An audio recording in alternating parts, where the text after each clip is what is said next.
Share the bed with him. 4 words, no explanation, no context. August 1945, Okinawa, a makeshift POW camp with thin wooden walls and mud floors. The air smells like diesel and fear. Yuki's heart is hammering so hard she can feel it in her throat. The American MP is standing in the doorway, boots black, uniform pressed, face unreadable. He's holding something, but it's not a rifle. It's blankets. Wait, blankets? Yuki blinks. Her brain can't process it. She's been told what happens to women when armies win. The propaganda, the warnings whispered in training barracks back in Tokyo. Watashi tachi wa shinitai to omotta, kore ga owari dato. We wanted to die. We thought this was the end. But the MP drops the blankets on the floor, doesn't touch anyone, doesn't move closer. He just points at the beds, metal frames, thin mattresses, 12 beds for 12 women. And then he says it again, share the bed with him. Yuki's hands are shaking. She clutches her blanket tighter. The other women are frozen. No one breathes, no one moves. Over 500,000 Japanese POWs in U.S. custody by 1945, but only around 400 were women. And in this camp, 12, just 12. Isolation is its own kind of terror. The MP turns, walks toward the first bed. Yuki's stomach drops. Her throat tightens. She knows what's coming. She's been trained to expect it. But then he doesn't reach for her. He reaches for the bed frame. Quick question. Comment below. What city are you watching from right now? And what time is it there?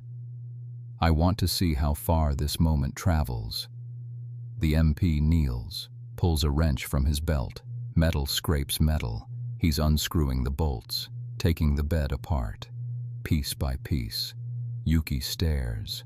The other women stare. What is happening? Another soldier enters, then another. They're all holding wrenches, all kneeling at different beds, disassembling them, methodically, quietly. No one explains, no one translates. The beds come apart, frames separated, mattresses stacked. The soldiers carry them toward the door, one by one, out into the night. Yuki's brain is lagging. She hears the words again in her head. Share the bed with him. But the soldier isn't reaching for her. He's reaching for the bed frame, and what he does next makes no sense. Metal scraping metal. That's the only sound. The soldiers work fast, efficient, no talking. Just wrenches turning, bolts dropping into canvas bags, bed frames folding flat. Yuki watches one soldier lift a frame, 6 feet of steel tubing, and carry it out like it weighs nothing. Another soldier stacks mattresses, 3 high, ties them with rope, drags them toward the door. The women don't move, can't move. They're still pressed against the far wall, still clutching their blankets. Geneva Convention Rule, 1929. Female POWs must be housed separately from male POWs. Minimum distance, 50 meters, always. This camp, 8 meters. 8. The male POW barracks are close enough that Yuki can hear their voices at Sharbais night, close enough to smell the smoke from their cook fires. And now the Americans are taking the beds. All of them. Kanojo tachi wabuki o motte inakata, sore ga moto o soroshikata. They weren't holding weapons. That was more terrifying. Because when soldiers carry weapons, you know what they want. But when they carry wrenches, when they disassemble your beds in silence, your brain fills in the worst possible answers. One soldier pauses, looks at Yuki. She flinches, but he just wipes sweat from his forehead. Diesel fumes mix with the smell of wet canvas. The night air is cold. Her breath is visible. The last bed comes apart. Frame, mattress, pillow, all carried outside. And then the MP, the one who said those 4 words, gestures toward the door. Not a command. Not aggressive. Just a hand motion. Follow. Yuki's legs won't move. But another woman, Hana, older, a nurse before the war, takes one step forward. Then another. The rest follow, slow, terrified. They step outside. Mud squelches under their feet. The night is darker than it should be. No moon, just the yellow glow of camp floodlights in the distance. And there, parked 15 feet away, a truck. The beds are being loaded into the back, frames stacked, mattresses piled. Soldiers working like this is routine, like this happens every night. Yuki's hands tremble. She can see the male POW barracks now. Lights on. Shadows moving behind windows. Voices audible. Laughter even. Like nothing's wrong. But something is wrong. Something is happening, and no one is explaining it. They're not assembling something. They're taking the beds apart, piece by piece, and carrying them outside. The truck engine idles. Low rumble. Diesel smoke curls into the night air. Yuki watches the last bed frame slide into the truck bed. A soldier ties it down with rope. Another soldier slams the tailgate shut. Metal clangs. The MP turns, points at the women, then points at the truck. No words, just the gesture. Hana moves first again. She climbs onto the truck bed, sits on a mattress, stares straight ahead. The others follow. Yuki is last. Her legs shake as she climbs up. The mattress is damp, cold. The truck lurches forward, mud sprays, the camp blurs past, wooden barracks, guard towers, barbed wire fences. Camp census, August 14, 1945. 230 male Japanese POWs, 12 female. Male barracks, 4 buildings, 50 men each. Female barracks, 1 half structure with a torn canvas roof. Yuki didn't realize how bad their barracks was until now. From the truck, she can see it. The roof sags in the middle. One corner is held up by a wooden pole. Canvas flaps in the wind like a broken sail. The male barracks are solid. Tin roofs, straight walls, windows with glass. And theirs? Canvas and prayer. Watashi tachi wa karera ga watashi tachi o doko ni tsurete iku no ka shiranakata. Tada aruite ita.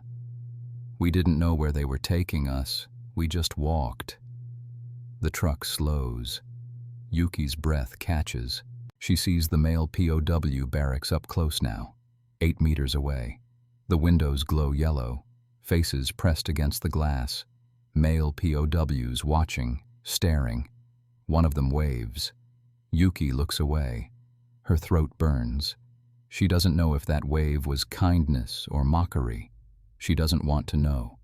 The truck keeps going, past the male barracks, past the mess hall, past the medical tent, and then it stops. Not at the male barracks, somewhere else. The MP drops the tailgate, gestures again. Get out. Yuki climbs down, mud again. Her shoes are soaked. She looks up. A warehouse, corrugated metal walls, sliding door half open, yellow light spilling out. The soldiers pull the tarp off the truck bed, and when Yuki sees what's inside, her brain stalls. Rows of beds, intact beds, metal frames, mattresses, blankets folded at the foot of each one, hundreds of them. The truck stops, not at the male barracks, somewhere else. And when the tarp lifts, what they see inside changes everything. The warehouse smells like metal and dust. Yuki steps closer. Her eyes adjust to the light. Rows and rows of beds, not broken, not rusted, new or close to it. The frames gleam under the bare bulbs. The mattresses still have tags. The blankets are folded with hospital corners. Tight, crisp, perfect. She counts. 20 beds, 30, 40. She loses count. Warehouse inventory log, declassified, 1997, 340 beds stored. Reason for storage: awaiting inspection for rust and bed bugs before POW deployment. Cleared for use. August 13, 1945. 1 day before Japan's surrender announcement. 1 day. Watashi tachi wa shinjirare nakata. kore wa wanadatu omota. We couldn't believe it. We thought it was a trap. The soldiers start unloading the truck. They carry the disassembled beds inside, stack them against the wall. Then they grab the new beds, lift them, carry them back outside. Yuki watches, silent.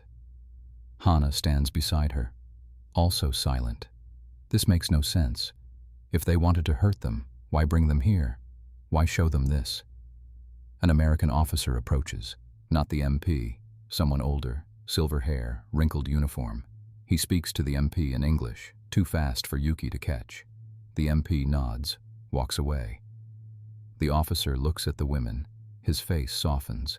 He says something in English, slow, careful. Yuki doesn't understand. None of them do. He tries again, simpler words, still nothing. He sighs, pulls a notebook from his pocket, writes something, shows it to them. New beds, for you. Yuki reads it. The other women lean in, read it too. New beds, for them. But why? The officer points at the warehouse, then points outside. The soldiers are setting up beds in the open air.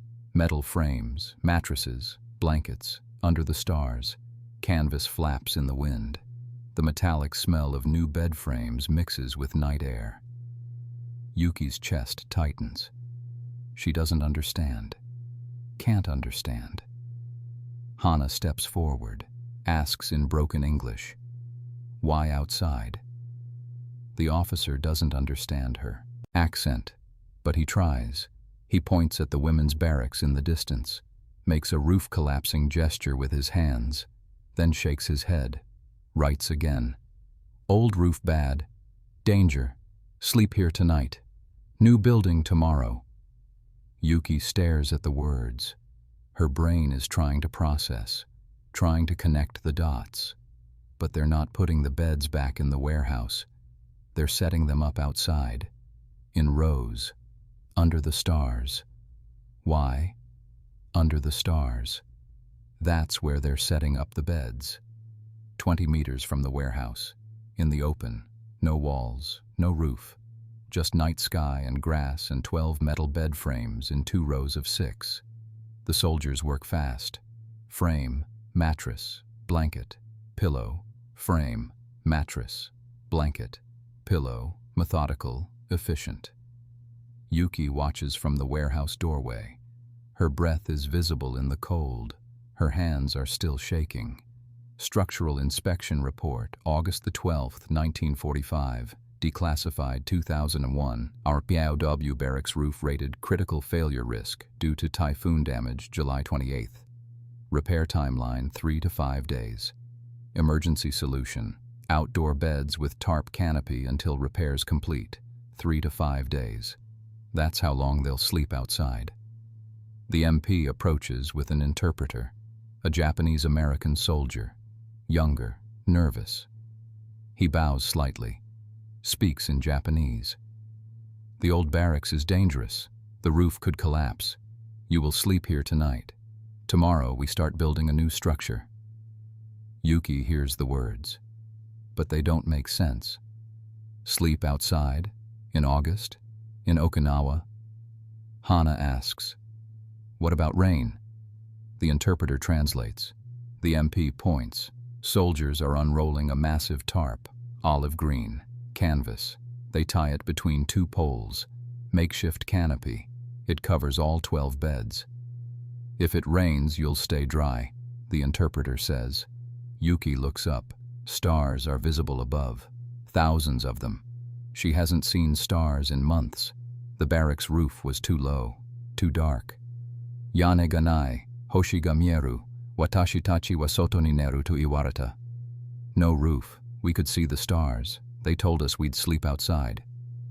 Another woman, Aiko, young, barely 19, asks the question everyone's thinking. Why did the soldier say, "Share the bed with him"? The interpreter blinks, looks confused. What? The MP, in the barracks. He said, "Share the bed with him." Why? The interpreter's face goes pale. He turns to the MP, speaks in English, fast, urgent. The MP's eyes widen. He shakes his head, says something back. The interpreter closes his eyes, and when he opens them, he says one word: mistranslation. Yuki's stomach drops, her throat tightens. Damp canvas smell mixes with fresh grass. Her voice rasps when she asks, "What do you mean?" The interpreter looks at her, and for the first time tonight, she sees something in his face that terrifies her more than anything else. Guilt. Yuki asks the interpreter. The interpreter closes his eyes, and when he opens them, he says one word: mistranslation. The interpreter's voice cracks when he says it again: mistranslation. Yuki stares at him. The other women step closer, silent, waiting. The interpreter rubs his face, takes a breath, speaks in Japanese. The MP didn't say, "Share the bed with him." He said, "Share the bed space." Share the space, the room. The beds were being redistributed. From the male barracks, they had too many. You had too few. That's all it was. Yuki's brain stalls. Share the space, not share the bed with. A preposition, one word, one syllable. The interpreter continues. The phrase in English, share the bed space with the male POWs. It means the beds from the male barracks, the logistics, not what you thought. Hana's voice is barely a whisper. You mean? I mean, there was never any intention of... The interpreter can't finish. He just shakes his head. U.S. Army interpreter shortage, Pacific Theater, 1945. Only 340 certified Japanese English interpreters for over 127,000 Japanese POWs. Error rate in verbal orders. Estimated 12–18% due to dialect confusion, context gaps, and stress. 12 to 18%. That's the margin for misunderstanding, for terror. Hitotsu no tango, sordake datta. Shikashi, sono hitotsu no tango ga watashitachi no sekai o kawashita. One word, that's all it was. But that one word shattered our world. Aiko sits down, right there in the grass. She doesn't cry. She just sits, stares at nothing. Another woman, Keiko, starts laughing. Not joy, not relief. Something worse. Hysteria. She laughs until she's gasping, until Hana puts a hand on her shoulder and the laughter turns into sobs. Yuki doesn't move, can't move. Her throat burns. Her chest feels like it's being crushed. Hours. They spent hours thinking they were about to be assaulted, about to be violated, about to lose everything. And it was a preposition. The interpreter bows, deep, formal. I'm sorry, I'm so sorry, I should have been there. I should have explained. The MP steps forward. He doesn't understand Japanese, but he understands the silence, the weight of it. He removes his cap, holds it against his chest, looks at the women, and even without words, Yuki understands. He didn't know. None of them knew. Mistranslation. That's the word. But the damage, that's already done. And it's about to get worse. The beds are ready. 12 of them. Clean mattresses, fresh blankets, pillows. The soldiers leave, the interpreter leaves, the MP leaves. It's just the women now, alone, under the stars. Yuki stares at the bed closest to her. Metal frame, white sheets, a pillow with no stains. She doesn't move toward it. None of them do. They sit in the grass instead. All 12 of them. On the ground. In the cold. Blankets wrapped around their shoulders. The beds sit empty. Post-war psychological study, 1947, U.S. Army Medical Corps. 68% of Japanese female POWs reported acute distrust of captor explanations, even after war's end. Average trust-building timeline, 6 to 11 weeks of consistent humane treatment. 6 to 11 weeks. That's how long it takes to undo what propaganda builds. Karera ga uso o tsuite inai to shitteita. Shikashi, shinjiru koto ga dekimasen deshita. We knew they weren't lying. But we couldn't bring ourselves to believe. The MP returns an hour later, sees them sitting in the grass, sees the empty beds. His face falls. He doesn't yell, doesn't force them. He just stands there. Then he leaves again, comes back with blankets, extra ones, drops them on the grass near the women, walks away. Hannah picks one up, feels the fabric, thick, wool, warm. She wraps it around herself. The others do the same. They sleep on the ground that night, not because the beds aren't safe, but because trust isn't something you can explain into existence. At Oro 300 hours, it rains. Light drizzle. The tarp over the beds holds, keeps them dry. The women get wet. Grass turns to mud. Their blankets soak through, but they don't move to the beds. At dawn, the rain stops. The sun rises. The women are still on the ground. And then they hear it. Truck engines. Diesel. Loud. Yuki looks up. 3 trucks. Pulling into the camp. They stop near the male POW barracks. Soldiers jump out, start shouting orders in English. The male POWs file out. 50, 100, more. They climb into the trucks. No resistance, no confusion. The trucks leave, engines fade, dust settles. Yuki stands, walks closer. The male barracks are empty now. Doors open, lights off. She turns back, looks at the 12 beds under the tarp, the 12 women still sitting in the mud. And then she understands. At dawn, the male POWs are moved, relocated to a different camp. The women watch the trucks leave, and then they're alone. 12 women, 40 beds, and one question no one can answer. Here's what no one explained that night. The male POWs weren't moved because of the women. They were moved because of overcrowding. Camp capacity logs, August 1945, male barracks designed for 50 POWs per building. Actual occupancy, 68 per building. 68 men, 50 beds. That's 18 men sleeping on floors, on concrete, on wooden planks. Geneva Convention violation, logged, documented, ignored for 2 weeks because there was nowhere else to put them, until there was.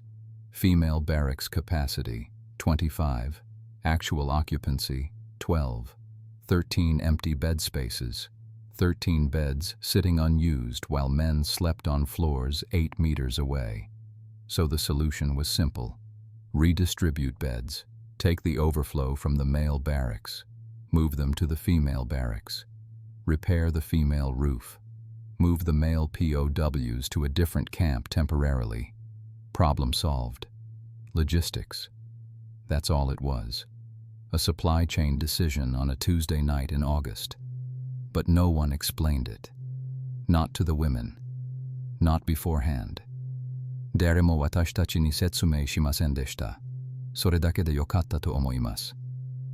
No one explained it to us. Maybe that would have been better. The MP's exact words, reconstructed from the interpreter's later testimony, were, "We're redistributing bed space with the male POW barracks. Share the bed space with them temporarily while we repair your roof. Share the bed space with the male POWs." Meaning, share the logistical process of bed redistribution, not share a physical bed with a male person. But the interpreter wasn't there. The women heard it raw, in English, through fear, through propaganda, and their brains filled in the worst possible meaning. Paper rustles, the logistics report, the camp commander's notes, pen scratches, all of it archived now, declassified, readable, but that night, invisible.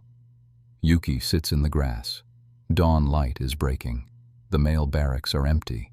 The beds under the tarp are still empty. She's starting to understand. Pieces clicking together, slowly. The beds weren't a threat.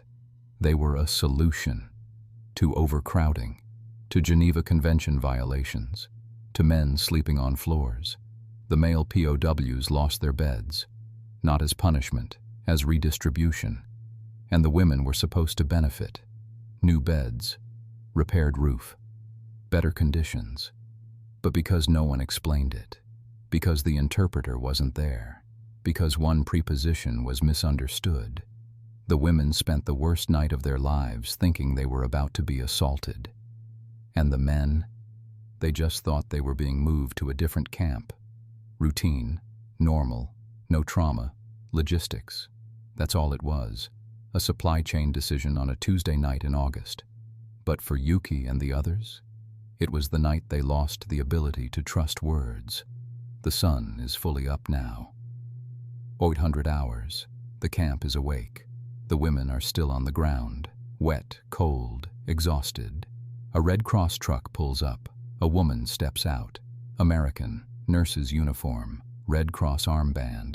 She's carrying a canvas bag. She walks toward the women, slow, non-threatening, stops 10 feet away. She speaks, English first, then broken Japanese.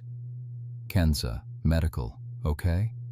Medical checkup, that's what she's offering. No one moves. Medical refusal rates, Japanese female POWs, August 1945, 91% refused initial medical exams. Post-trust building, 6 weeks later, refusal rate dropped to 34%. Key factor, consistency of humane treatment plus no punishment for refusal. 91%, refusal as self-defense. The nurse doesn't push. She sets the bag down, sits in the grass, 10 feet away, just sits, doesn't speak, doesn't gesture, just waits. An hour passes. The nurse doesn't move. The women don't move. Then Yuki stands. Her legs are stiff. Her clothes are soaked. She walks toward the nurse, stops 5 feet away. The nurse looks up, smiles, soft, no teeth, non-threatening. Yuki asks in broken English, "Why, he not say, new beds?" The nurse blinks, doesn't understand. Yuki tries again, slower. "Soldier, last night. Why not say, just, new beds? Why say, share?" The nurse's face changes. Understanding clicks. She shakes her head. "I don't know. I'm sorry. I wasn't there." Yuki stares at her. The nurse's voice is soft. Her posture is open, hands visible, no sudden movements. "Kanojo wa yukuri to hanashimashita. Watashi tachi o isogimasen deshita." She spoke slowly. She didn't rush us. Yuki sits down, not next to the nurse, but closer, 3 feet away. The nurse opens her bag, slowly, shows Yuki what's inside. Bandages, antiseptic, a stethoscope, a thermometer, no needles, no sharp instruments, just basic supplies. The antiseptic smell is sharp, clean. The nurse's voice is soft. Yuki's shoulders relax, just slightly. "Can I check your temperature?" the nurse asks. Yuki nods. The nurse pulls out the thermometer, shows it to Yuki first, lets her hold it. Then Yuki opens her mouth. The nurse inserts it, waits, removes it, reads it.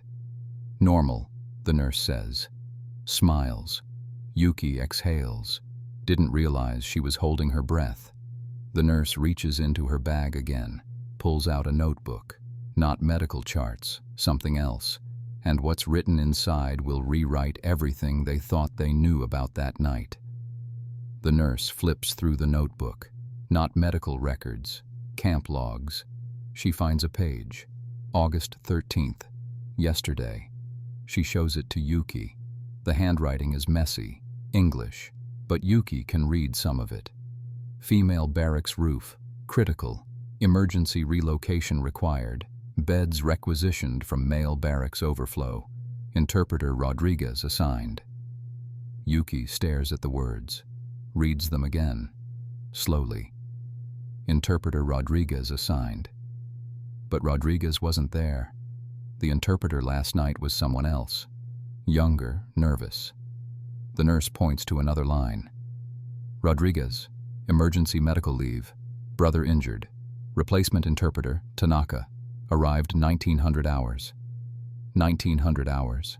7 p.m. The beds were moved at 2000 hours. 8 p.m., 1 hour.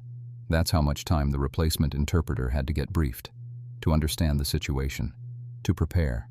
1 hour. Camp logbooks. Declassified 1995-2003. 89% of POW incidents investigated post-war were administrative errors, not malice. Most common error type: translation and communication failures, 34%, followed by supply chain delays, 28%, 34%. Translation failures, the leading cause of trauma. Watashi tachi wa kore o yomu koto ga dekimashita, shikashi kanjiru koto wa dekimasen deshita. We could read it, but we couldn't feel it. Yuki's hands shake as she holds the notebook. The paper texture is rough. The ink smells faintly metallic. Her stomach drops. Proof. In writing, official, dated, signed. This wasn't cruelty. This wasn't intentional. This was a logistics problem. A last-minute interpreter swap, a missing briefing, a preposition. The nurse doesn't speak. She just lets Yuki read, lets her process. Hana walks over, reads over Yuki's shoulder. Her breath catches. Then Aiko. Then Keiko. One by one, the women gather. Read the log. Silent. The nurse points to another entry. August 14th, today. Female POW barracks roof repair approved. Timeline: 3 days, temporary housing, outdoor beds under tarp. Male POWs relocated to Camp 7 due to overcrowding, effective immediately. There it is. The full picture. The complete explanation. Overcrowding, roof damage, bed redistribution, interpreter miscommunication. Not assault, not cruelty, just a chain of administrative decisions that collided with fear and propaganda, and one missing preposition. Yuki closes her eyes. Her throat burns. Her chest feels heavy. Proof doesn't erase fear. It just explains it. And sometimes that's worse, because now they know. The worst night of their lives was an accident, a preposition, a logbook entry on page 47. 3 days later, August 17th, 1945, the roof is finished. New tin, straight beams, solid walls, windows with actual glass. The rebuilt barracks sits where the old one stood. Same location, different structure, stronger, safer. The soldiers move the beds inside, same beds from that first night. 12 metal frames, 12 mattresses, 12 blankets. They set them up in 2 rows of 6, neat, organized, spaced evenly. The women stand outside, watching, silent. The MP approaches, the same one from that night. He doesn't speak, just gestures toward the door. Hana walks in first, again, always first. She stops at the nearest bed, touches the frame, runs her hand along the metal.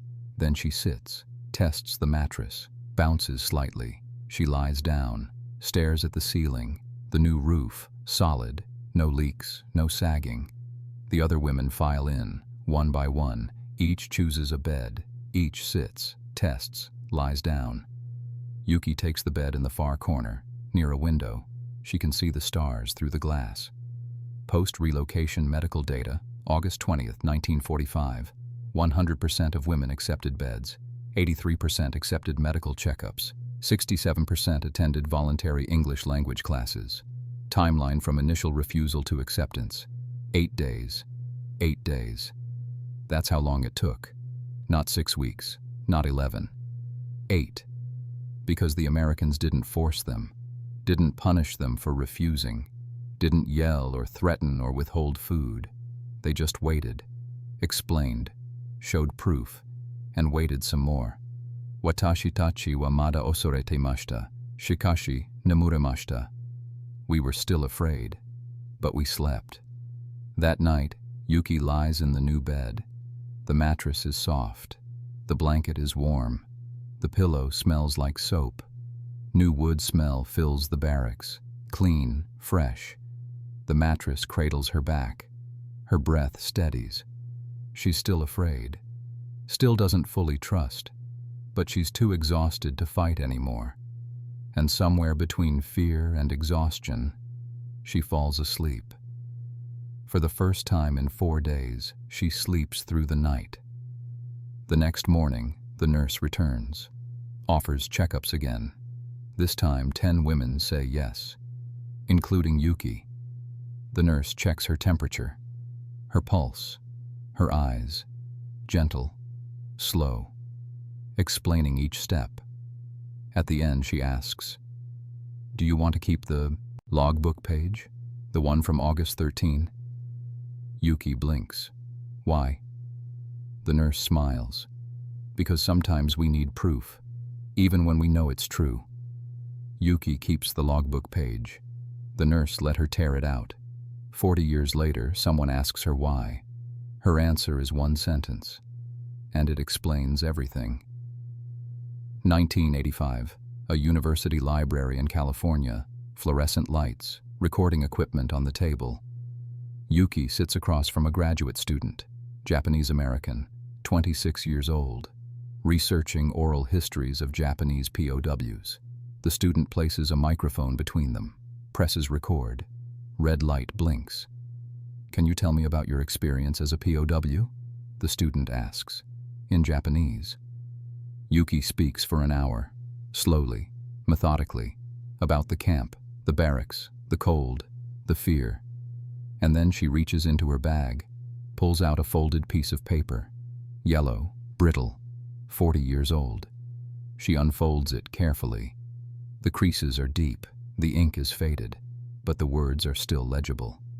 Female barracks roof, critical, emergency relocation required. Beds requisitioned from male barracks overflow. Interpreter Rodriguez assigned. The student leans forward. "What is that?" "August 13th, 1945, Yuki says. "The night they moved our beds. The night I thought, we all thought."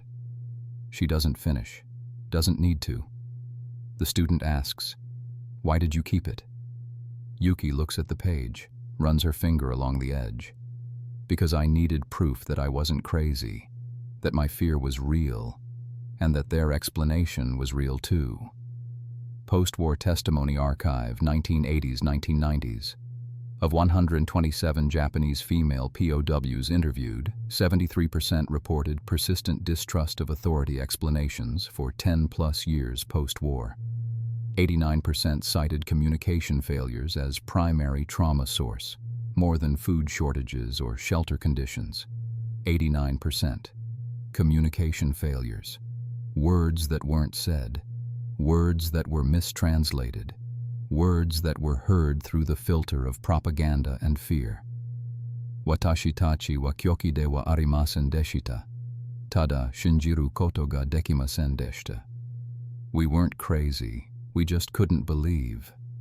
The student nods, writes notes. The recorder keeps running. Yuki folds the page again, carefully, puts it back in her bag. "For 40 years I carried this," she says, "because every time I doubted myself, every time I wondered if I overreacted, if I was paranoid, if I was weak, I could look at this. And remember, it wasn't my fault. It was a miscommunication, a system failure, not me." Her voice is steady now, no trembling, paper yellowed with age. Her hands don't shake anymore. The student asks, "Is there anything else you want to add? Anything that didn't make it into the official record?" Yuki pauses, looks at the recorder, red light still blinking. And then she says something the student doesn't understand. Not yet. But here's the part she doesn't say out loud, the part the interviewer only realizes later when transcribing the tape. And it changes the entire story. The tape recorder clicks off. Interview finished. The student reaches for her notebook, starts packing up, and then Yuki says it, quiet, almost to herself. "We never told them." The student pauses. "Told who?" "The male POWs, the ones who gave up their beds. They never knew what we thought was happening that night. They never knew we spent hours terrified, thinking the worst." The student sits back down, slowly. "Did you ever see them again?" "Once, At a reunion, 1978. 7 of them were there. We talked. 8 shared stories. But we never mentioned that night, never told them what the mistranslation made us think. Interviewer's note, archived with the transcript. After the recording stopped, Yuki said, "We never told the male POWs what we thought was happening that night. They never knew. And I'm glad." Camera off. Truth revealed. Male POW testimony, same archive, same oral history project. 0 mentions of the bed redistribution incident. To them, it was routine, forgettable. They needed beds, we had extras, we moved to a different camp. That's it. Just a Tuesday. No trauma, no fear, just logistics. Karera wa shiranakata. Soshite, watashitachi wa keshite katarimashendeshita. They never knew, and we never told them. The student asks, "Why not?" Yuki is silent for a long moment, tape recorder still off. Silence fills the room. Weight lifts slightly. Because they gave up their beds for us, without complaint, without knowing why. And I didn't want them to carry our fear. They didn't deserve that. The student writes it down, adds it to the notes.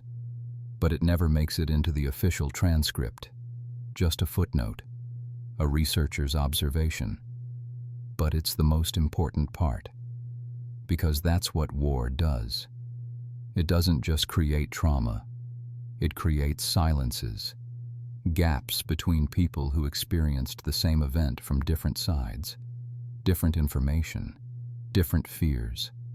The male POWs gave up their beds. Routine logistics. No big deal. The women received those beds. Through terror, through mistranslation, through a night that broke something inside them. And neither side ever knew what the other experienced. In war, the cruelest wounds aren't always inflicted by enemies. Sometimes they're carved by mistranslations, logbook entries, and the gap between intention and perception. Share the bed with him. 4 words, no explanation. And for 40 years, Yuki carried both the fear and the proof that the fear was never necessary. That's what war does. It doesn't just destroy trust. It makes you carry the evidence that trust was possible all along. Philosophical question. If you were in Yuki's position, terrified, given no explanation, holding on to fear for decades, would you have kept that logbook page, or would you have burned it? Comment below. I want to know.